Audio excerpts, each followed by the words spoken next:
చేదును ఏట్లబడినే సద్దును నువ్వైనా చెప్పమ్మా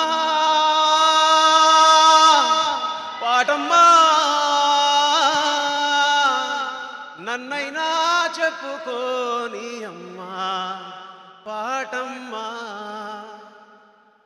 ఎడ్లు గాసే గొడ్లు గాసే పిల్లవాణ్ణి తీసుకొచ్చి ఊరుగాని ఊరిలోన దారిగాని దారిలోన విడిచిపెట్టి పోయినావమ్మా ఎట్లా నేను సెద్దునో ఎట్లా పడినే సద్దును. అలా ఒకరోజు నేను సెల్ ఫోన్ తీసుకొని ఒక సెల్ఫ్గా ఒక వీడియో తీసుకుంటూ ఉన్నా. ఆ వీడియో తీసుకుంటున్నప్పుడు ఆ వీడియోలో కుర్చీలో కూర్చున్న నా భార్య ఇద్దరు పిల్లల్ని కూడా వీడియో తీసా. ఆ వీడియో తీసేటప్పుడు వాళ్ళకి తెలియదు నేను ఎందుకు వీడియో తీస్తున్నానా అని.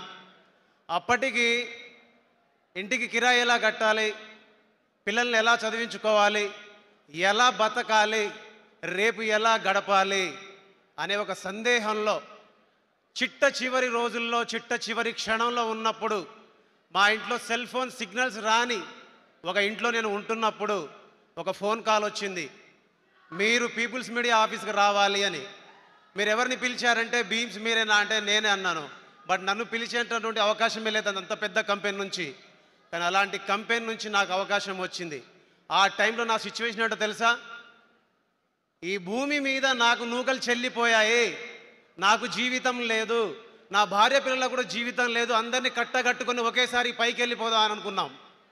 అలాంటి సమయంలో ఒక దేవుడిలాగా, ఒక జీసస్ లాగా, ఒక అల్లా లాగా, ఒక రాముడి లాగా, ఒక తిరుపతి వెంకటేశ్వర స్వామి లాగా, మనందరం మొక్కే దేవుళ్ళలాగా ప్రత్యక్షంగా ఒక మనిషి ప్రత్యక్షమై నా కోసం నిలబడితే ఆ నిలబడ్డ వ్యక్తి పేరు, శక్తి పేరు, వ్యవస్థ పేరు రవితేజ సార్.